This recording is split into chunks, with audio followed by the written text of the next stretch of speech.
Good morning, dear student. Welcome to the Way Up Solution #1 Study Channel West Bengal. তো আমি তোমাদের Dalton sir, তোমরা এখন পাচ্ছ জিকে ডোজ ক্লাস নাম্বার 28 28তম ক্লাসে সকলকে স্বাগত জানাই এবং আমাদের এই ক্লাস তোমাদের সমস্ত পরীক্ষায় কাজে আসবে এবং আমাদের ক্লাস রুটিন যেটা আছে সকাল 8:30 থেকে আমার ক্লাস তোমরা রেগুলার পাচ্ছ এবং প্রত্যেক ক্লাসের নোটিফিকেশন এবং লিংক তোমরা আমাদের Telegram group verified Telegram group the way up সলিউশনে পাবে। পেড কোর্স কোথায় পাচ্ছ? আমাদের নিজস্ব অ্যাপ TWS একাডেমি অ্যাপে পাবে। ওকে, তো আমরা আজকে প্রশ্ন আলোচনা শুরু করি, বেশি কথা না বাড়িয়ে। প্রত্যেকে প্রথম প্রশ্ন উত্তর দেওয়া শুরু করো। সকলে যারা কানেক্ট হয়ে গেছো সেশনটি লাইক শেয়ার করে দাও এবং শেষ পর্যন্ত অবশ্যই দেখতে থাকো। প্রথম প্রশ্ন হচ্ছে তারা মাছের গমন অঙ্গের নাম কি? তো বিভিন্ন প্রাণী তাদের গমন পদ্ধতি একটা আছে, গমন অঙ্গ আছে। তো এই ক্ষেত্রে আমরা তারা মাছ, যেটাকে স্টারফিশ বলা হয়, এর গমন অঙ্গের নাম কি হবে? নালীপথ, ডানা, পাখনা, সিটা।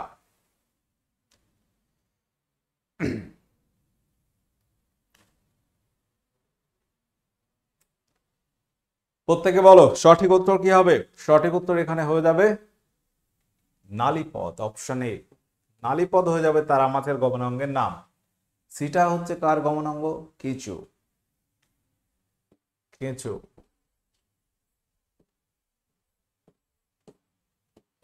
পাখনা আমরা মাছের বলতে পারবো এবং ডানা বিভিন্ন পাখিদের আছে তাদের গমন অঙ্গ হিসেবে।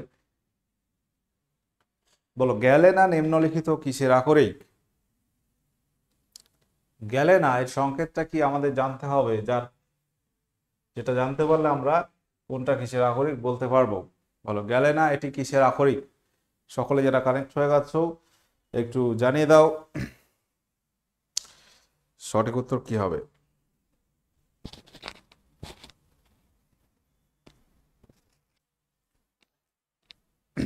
ওকে, সঠিক উত্তর এখানে হয়ে যাবে সালফার। গ্যালেনার সংকেত হচ্ছে PbS। পিবি মানে হচ্ছে লেড, সীসা এবং সালফার। কবে সারা বিশ্ব জুড়ে international day of human fraternity, ভ্রাতৃত্ববোধ, ফ্র্যাটার্নিটি অর্থাৎ ভ্রাতৃত্ববোধ, এটা পালিত হয়ে গেল? বলো সারা বিশ্ব জুড়ে international day of human fraternity এটি কবে পালিত হয়েছে? 25শে ফেব্রুয়ারি, 4th ফেব্রুয়ারি, আচ্ছা 14 ফেব্রুয়ারি, 2nd ফেব্রুয়ারি। সঠিক উত্তর কি হবে? তাহলে ফেব্রুয়ারি মাসেই পালিত হচ্ছে, এটুকু বোঝা গেছে। এবার বুঝতে হবে তারিখটা কোনটা আছে। তারিখ হচ্ছে 4th ফেব্রুয়ারি। ঠিক আছে, 4th ফেব্রুয়ারি পালিত হয়ে গেল international day of human fraternity. Okay, এবং 2nd ফেব্রুয়ারি আমরা এটাও জানি যে বিশ্ব জলাভূমি দিবস হিসেবে পালিত হয়। বিশ্ব জলাভূমি দিবস, ওয়ার্ল্ড ওয়েটল্যান্ড ডে।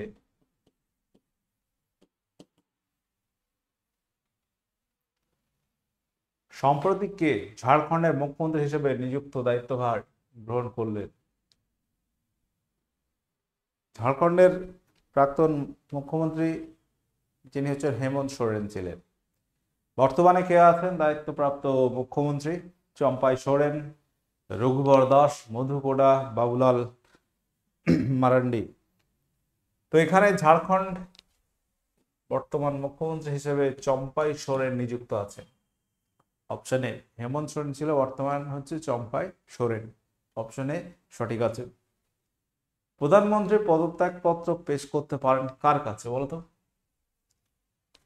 প্রধানমন্ত্রী যদি পদত্যাগ করতে চান তিনি কার কাছে পদত্যাগ পত্র পেশ করবেন? লোকসভার স্পিকার, রাষ্ট্রপতি, সুপ্রিম কোর্টের প্রধান বিচারপতি নাকি উপরাষ্ট্রপতির কাছে?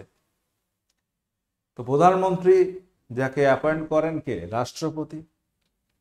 তাহলে পদত্যাগ করতে গেলে তার কাছে দিতে হবে পদত্যাগ পত্র, অর্থাৎ রাষ্ট্রপতির কাছে পেশ করতে পারবেন। আচ্ছা বলো ওপেক এর সদর দপ্তরটি কোথায়? ওপেক এই যে সংস্থা, এটা কিসের সংস্থা? একটা তেলের সংস্থা বলতে পারো। ওপেক এর ফুল ফর্ম কি? ওপেক এর পুরো কথা কি? Oil and petroleum exporting countries. Oil and petroleum exporting countries, এই ওপেক যেটা গঠিত হয়েছিল ইরাকের বাগদাদে 1960 সালে সেপ্টেম্বর মাসে। এর হেডকোয়ার্টারটা কিন্তু ইরাকে নেই, এটার হেডকোয়ার্টার হচ্ছে ভিয়েনাতে। ভিয়েনাটা কোথায়? ভিয়েনাটা হচ্ছে অস্ট্রিয়া নামক একটা দেশ আছে, অস্ট্রিয়া নামক দেশের একটা শহর আছে ভিয়েনা, সেই ভিয়েনাতে রয়েছে ওপেকের হেডকোয়ার্টার। ওপেক এর সদর দপ্তর কবে প্রতিষ্ঠিত হয়, কোথায় হয়, এর ফুল ফর্ম কি, এগুলো কিন্তু বলা হলো। ভারতবর্ষে মুঘল সাম্রাজ্য প্রতিষ্ঠিত হয় নিম্নের কোন যুদ্ধের ফলস্বরূপ? প্রশ্নটা খুবই ইজি, কিন্তু দেখা যাবে এটাও 30 থেকে 40% স্টুডেন্ট ভুল করে। কারণ হচ্ছে দেখার ভুলে ভুল হবে, মাথা কাজ করে না অনেক সময়। তুমি জানো সঠিক উত্তর কি হবে, সহজ কোশ্চেন, সহজ দেখেই ভুল হয়ে যায় তাড়াহুড়ো করতে গিয়ে। ঠিক আছে, তাহলে এখানে যেটা বলতে চাইছি, তোমাকে প্রশ্ন খুব ভালো করে পড়তে হবে, দেন অ্যান্সার করতে হবে। মুঘল সাম্রাজ্য, এইটা আগে বলো। মুঘল সাম্রাজ্য পানিপথের প্রথম যুদ্ধ, ব্যাস ওইটা খোঁজো অপশনে কোথায় আছে। তুমি তরাইনের প্রথম যুদ্ধ করে দিলে ভুল হয়ে যাবে। পানিপথের প্রথম যুদ্ধের সালটা কত? সালটা তাহলে আমরা প্রত্যেকে জানি 1526 সাল। দ্বিতীয় যুদ্ধ কত সালে? 1556 সালে। তরাইনের প্রথম যুদ্ধ কত সালে? 1191 সালে মোহাম্মদ ঘুরি পৃথ্বীরাজ চৌহান। ঘুরি পরাজিত হয় প্রথমটায়, দ্বিতীয় যুদ্ধে মোহাম্মদ ঘুরি জয়লাভ করে। এই সালগুলো কিন্তু পরীক্ষায় আসে, যেটা আমরা একটু মনে করিয়ে দিলাম তোমাদের। বলো ডব্লিউবিসি। ডব্লিউবিসি মানে কি বলো তো? ডব্লিউবিসি মানে হচ্ছে হোয়াইট ব্লাড কর্পাসাল। এর স্বাভাবিকের তুলনায় যদি বেড়ে যায় সংখ্যাটা, তাহলে এটাকে কি বলা হয়? Leukaemia, thrombocytosis, leukopenia, থ্রোম্বোসাইটোপিনিয়া।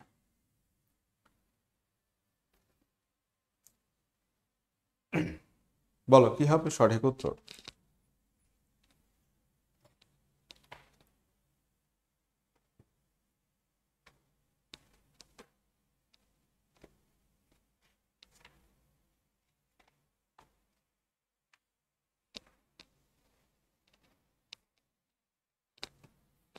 এটাকে বলা হয় লিউকোমিয়া।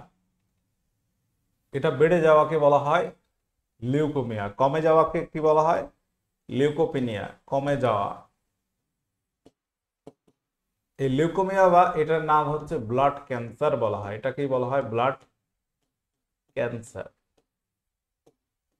এটাকে বলা হয় ব্লাড ক্যান্সার।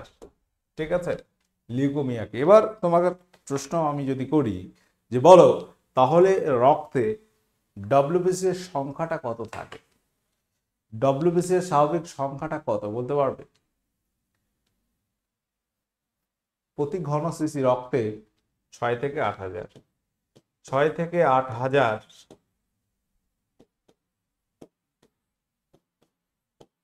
প্রতি ঘন সিসি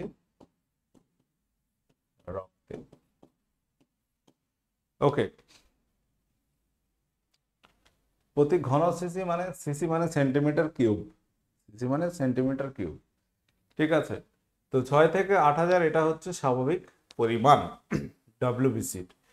এই ডব্লিউবিসির কিন্তু অনেক ব্যাপার রয়েছে, এর দুটো ভাগ আছে আমরা জানি, দানাবিহীন, দানাদার। তাদের আবার কি কি আছে সেগুলো, তাদের কাজ কি? ওভারঅল ডব্লিউবিসির কাজ হচ্ছে রক্তে রোগ জীবাণু ধ্বংস করা। ওকে, এটা মনে রাখতে হবে। ভারতে কোথায় বেশি তৈলবীজ চাষ হয়?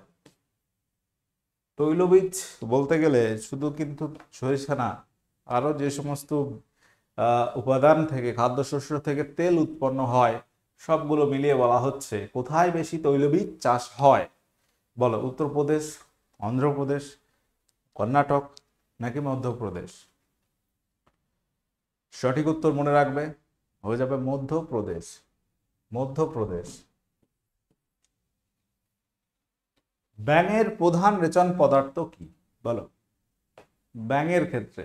মানুষের প্রধান রেচন পদার্থ কি? ইউরিয়া। ব্যাঙের কি হবে? আমরা জানি যে ব্যাঙাচির নাইট্রোজেন ঘটিত রেশন পদার্থ হচ্ছে অ্যামোনিয়া, কিন্তু ব্যাঙের বলতে গেলে তোমাকে বলতে হবে ইউরিয়া। মানুষের মানুষের প্রধান কি? মানুষের প্রধান হচ্ছে ইউরিয়া। এবং তোমাকে যদি বলা হয় পাখির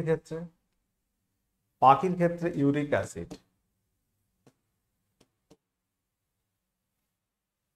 বলো, সহজ প্রশ্ন, মহাবীরের পূর্বতম তীর্থঙ্করের নাম কি? মহাবীর পূর্বতম তীর্থঙ্কর। টোটাল জৈন ধর্মে আমরা 24 জন তীর্থঙ্করের নাম পাই। তার মধ্যে 1 নম্বর বা প্রথম কে ছিল?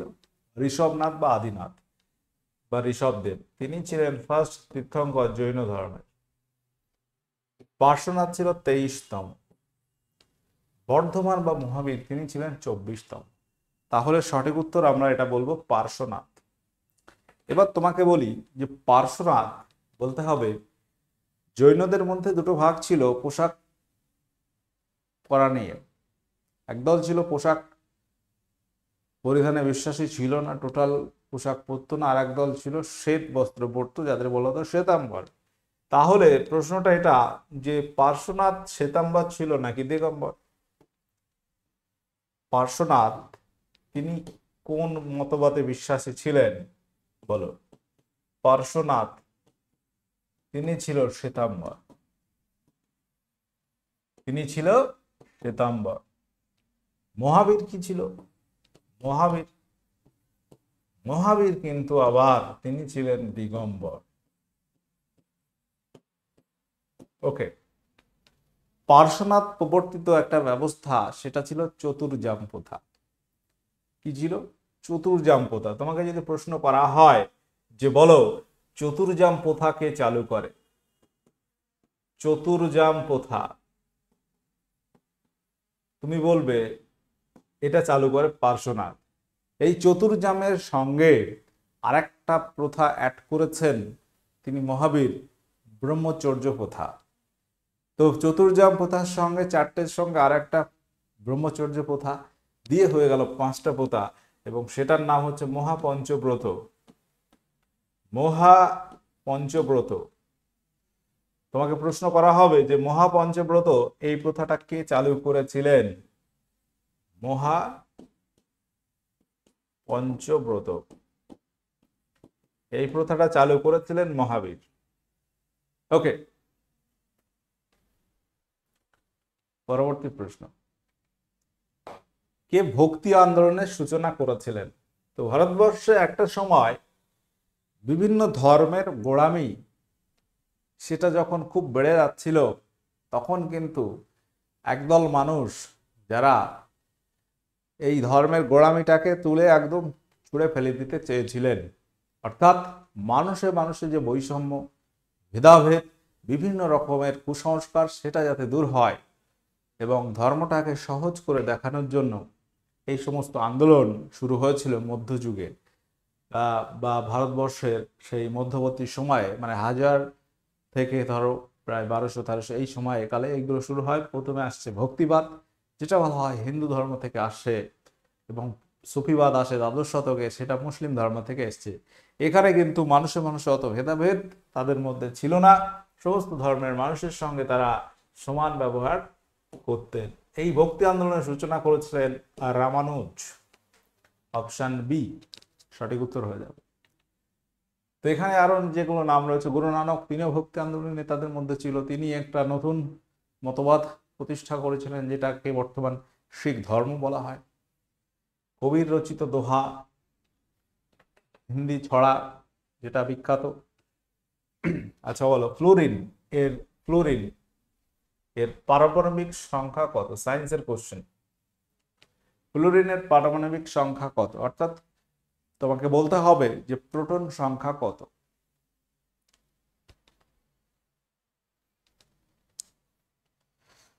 বলতে পারবে? সঠিক উত্তর হয়ে যাবে 9টি। এগুলো তোমাকে মনে রাখতে হবে অন্তত 1 থেকে 20 পর্যন্ত। কোথায় পাবে? একটু পর্যায় সারণী খোলো, পর্যায় সারণীর যে টেবিল দেখলে বুঝতে পারবে। তুমি তোমার বইতে নেই হয়তো ভাবছো, তুমি ফোনে সার্চ করো পিরিয়ডিক টেবিল, মুখে বলো, পিরিয়ডিক টেবিলের পুরো ছবি চলে আসবে। দেখো, প্রথমে hydrogen, helium, lithium, beryllium, boron, carbon, nitrogen, oxygen, fluorine, তারপর 10-এ আসবে নিয়ন। ঠিক আছে, এইভাবে চলবে। 11 sodium, 12 magnesium, aluminium 13, silicon 14, phosphorus 15, sulphur 16, এইভাবে রয়েছে। 17 রয়েছে তোমার কি হবে, ক্লোরিন, 18 আর্গন। তো এগুলো একটু মনে রাখতে হবে, 1 থেকে 20 পর্যন্ত একটু মনে রাখবে। আচ্ছা, ফ্লোরিনের চিহ্নটা হচ্ছে এফ, এফ দিয়ে লেখা হয়। ক্লোরিন হচ্ছে 17, 7 হচ্ছে নাইট্রোজেন, 10 হচ্ছে নিয়ন। তড়িৎ বিশ্লেষণের সূত্র কে আবিষ্কার করেছিলেন? বলো, তড়িৎ বিশ্লেষণের সূত্র কে আবিষ্কার করে? সঠিক উত্তর কি হবে? Mendeleev, Newton, Avogadro, Faraday. তড়িৎ বিশ্লেষণ অর্থাৎ তড়িৎ চালনার ফলে দেখা যাচ্ছে বিশ্লেষিত হয়ে যাচ্ছে কিছু পদার্থ, সেগুলোকে বলা হয় তড়িৎ বিশ্লেষ্য পদার্থ। যেমন হাইড্রোক্লোরিক অ্যাসিড হতে পারে, ঠিক আছে, বা বিভিন্ন অ্যাসিড হতে পারে, ক্ষার হতে পারে। তো এই সূত্র আবিষ্কার করেছিলেন বিজ্ঞানী মাইকেল ফ্যারাডে। তড়িৎ বিশ্লেষণের মাধ্যমে বা এই পদ্ধতিটাকে কাজে লাগিয়ে আমরা অনেক কিছু করতে পারি। বিভিন্ন ধাতু নিষ্কাশন করা হয়, অনেক সময় বিভিন্ন ধাতুর উপর আরেকটা ধাতুর প্রলেপ দেওয়া হয়, যেমন লোহার উপর জিঙ্কের প্রলেপ, গ্যালভানাইজেশন বলা হয়। এগুলো সব কি তড়িৎ বিশ্লেষণের ফলেই কিন্তু সম্ভব হয়েছে। বলো, স্যার সৈয়দ আহমেদ খান, যাকে বলা হয় দ্বিজাতি তত্ত্বের জনক, এবং স্যার সৈয়দ আহমেদ খান, যিনি তোমার আলিগড় ইউনিভার্সিটির প্রতিষ্ঠাতা বলা হয়, তো তার প্রধান পরামর্শদাতা এবং বিশ্বাসভাজন ছিলেন কে? W Hunter, Theodore Beck, Theodore Morison, Nathan Lees. বলো, সঠিক উত্তর কি আছে? অপশন বি যারা করবে সঠিক উত্তর হয়ে যাবে থিওডর বেক। বিশুদ্ধ জল যে তাপমাত্রায় বাষ্প হয় সেটা কি? বিশুদ্ধ জল আমরা জানি বাষ্প হবে 100 degree centigrade, 100 degree centigrade, centigrade scale. Fahrenheit স্কেলে যাও 212 ডিগ্রি ফারেনহাইট, কেলভিনে যাও 373 কেলভিন। এই হচ্ছে গল্প। তাহলে এখান থেকে তোমাকে খুঁজে বার করো এখানে কোনটা আছে। দেখো, এখানে সবগুলো আছে, সব ডেটাগুলো রয়েছে 100, 212, 373, কিন্তু এখানে এইটা ভুল আছে, এটা ভুল আছে, এটা সঠিক আছে। 373 কেলভিন উষ্ণতায় জল ফুটে বাষ্প হবে। লোকমান্য নামে কে পরিচিত ছিলেন? বলো, লোকমান্য নামে পরিচিত কে ছিলেন? বাল গঙ্গাধর তিলক, দীনেশ দাস, সর্দার বল্লভভাই প্যাটেল, দেবেন্দ্রনাথ ঠাকুর। সহজ প্রশ্ন আছে, লোকমান্য, বাল গঙ্গাধর তিলক, প্রত্যেকে এটা আমরা জানি। আচ্ছা, আধানের পরিমাণ মাপা হয় কোন এককে? আধানের পরিমাণ, একটু প্রশ্নটা ঘোরানো আছে। আধানের পরিমাণ মাপা হয়, আধানের একক হচ্ছে কুলম। এখানে কুলম অপশনে নেই। দেখো, উত্তরটা হতো কুলম, কিন্তু কুলম অপশনে নেই, এটা ম্যাথমেটিক্যালি তোমাকে বার করতে হবে। এই কুলম্বের সঙ্গে অ্যাম্পিয়ারের সম্পর্ক তাহলে খুঁজতে হবে, কারণ সবগুলো অ্যাম্পিয়ার রয়েছে এখানে। আমরা জানি I equal to Q by T. I মানে হচ্ছে প্রবাহ মাত্রা, প্রবাহ মাত্রা মানে হচ্ছে কি পরিমাণ সময়ের সাপেক্ষে তড়িৎ আধান পাস করছে, সেটাকে বলি আমরা তড়িৎ প্রবাহ। তাহলে এই যে ফর্মুলা থেকে আমরা পাচ্ছি Q, Q equal to I into T, IT, এটা একটা সূত্র মনে রাখবে। কিউ থেকে আসবে কুলম, তড়িৎ আধানের একক। আচ্ছা, এখানে আই থেকে আসবে অ্যাম্পিয়ার, টি থেকে আসবে সেকেন্ড, তাহলে উত্তর হবে অ্যাম্পিয়ার সেকেন্ড। ঠিক আছে, সঠিক উত্তর কোনটা হবে? প্রথম অপশনটা সঠিক হবে, ampere into second, I into T, ampere second. বুঝতে পেরেছো? আশা করি বুঝতে পেরেছো সকলেই। এগুলো একটু জাস্ট ঘুরিয়ে ফিরে প্রশ্ন কিন্তু পরীক্ষায় থাকে। নিচের কোনটি এফএম চ্যানেলের কম্পাঙ্কের পাল্লা? এফএম চ্যানেল যেগুলো আমরা শুনি, বিভিন্ন রেডিও স্টেশন আছে, এদের কম্পাঙ্কের একটা রেঞ্জ রয়েছে। তোমরা জানো 98.3 এফএম, 93.5 রেড এফএম, এরকম 107 পাওয়ার ফিভার, অনেক এফএম রয়েছে, ফ্রেন্ডস এফএম। তো এদের একটা রেঞ্জ আছে, কম্পাঙ্কের একটা রেঞ্জ রয়েছে। সেই রেঞ্জটা কত? রেঞ্জটা কত? রেঞ্জটা হচ্ছে 88 মেগাহার্টজ থেকে 108 মেগাহার্টজ এর মধ্যে থাকে।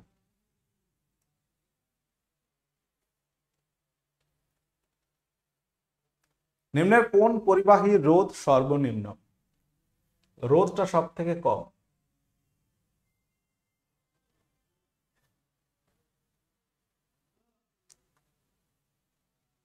কি হবে? আচ্ছা, সব থেকে ভালো পরিবাহী যে রূপ হবে তার রোধ সব থেকে কম হবে। আচ্ছা, আমাদের বর্তমান TWS একাডেমি অ্যাপে যে ব্যাচগুলো তোমরা পাবে, ফাউন্ডেশন ব্যাচ একদম কমপ্লিট সিলেবাস কভার হবে। 25টা ব্যাচ, যেটা WPP KPSI দের মেন পরীক্ষার জন্য প্রস্তুতি ব্যাচ অলরেডি চলছে। NM GNM এর ব্যাচ চলছে। প্রয়াস ব্যাচ যেটা ক্লার্কশিপ মেন পরীক্ষার্থীদের জন্য চলছে।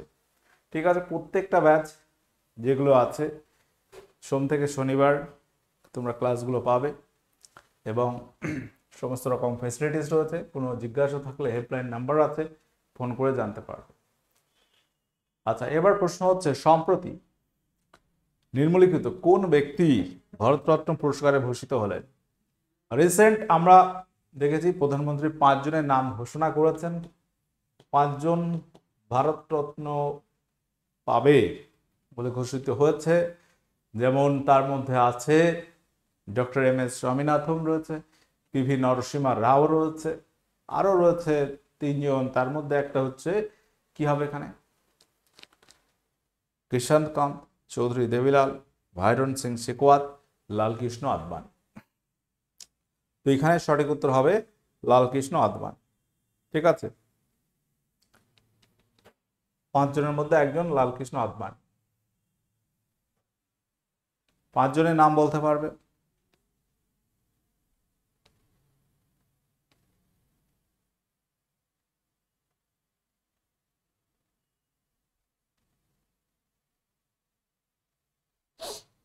ওকে, 5 জনের নাম একটু লিখবে, 1 2 করে তুমি কমেন্ট বক্সে লিখবে, তাহলে দেখবে তোমার লেখাও হচ্ছে, মনেও থাকছে।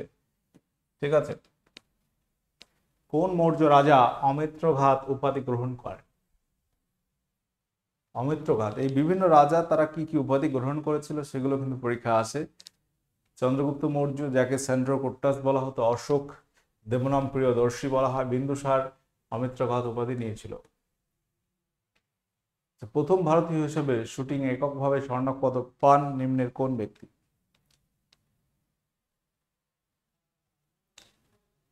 এটা তোমরা পারবে, অভিনব বিন্দ্রা হয়ে যাবে। সঠিক উত্তর 2008 সালে বেজিং অলিম্পিকে পাইছিলেন তিনি স্বর্ণপদক। লাস্ট নীরজ চোপড়া 2020 টোকিও অলিম্পিকে পেয়েছেন। প্রথম কোন দেশ ফুটবল বিশ্বকাপ জিতেছিল? প্রথম কোন দেশ ফুটবল বিশ্বকাপ জিতেছিল? লাস্ট ফুটবল বিশ্বকাপ জিতেছে আর্জেন্টিনা। সে আবার 2 বছর হয়ে গেল, 22 সাল 24 সাল, তাই তো প্রায় 2 বছর এখনো টোটাল হয়নি। যাই হোক, এই বছর রয়েছে euro cup football, euro cup football প্রতিযোগিতা আছে। প্রথম জিতেছিল উরুগুয়ে 1930 সালে। গতকালের হোমওয়ার্ক এটা ছিল, পশ্চিমবঙ্গে খাদার এর মানে কি বোঝায়? খাদার এবং ভাঙর, খাদার মানে হচ্ছে নবীন পলিগঠিত, নবীন পলিমৃত্তিকা। আরেকটা আছে ভাঙর, ভাঙর মানে হচ্ছে প্রাচীন পলিমাটি। এটা অনুর্বর, অনুর্বর, আর এটা কিন্তু উর্বর। উর্বর নবীন পলি যেখানে চাষবাস খুব ভালো হবে, উর্বর জমি বোঝায়। পশ্চিমবঙ্গে খাদার মানে উর্বর জমি, নবীন পলি মাটি দিয়ে গঠিত, আর ভাঙর মানে হচ্ছে প্রাচীন পলি মাটি দিয়ে গঠিত অনুর্বর জমি।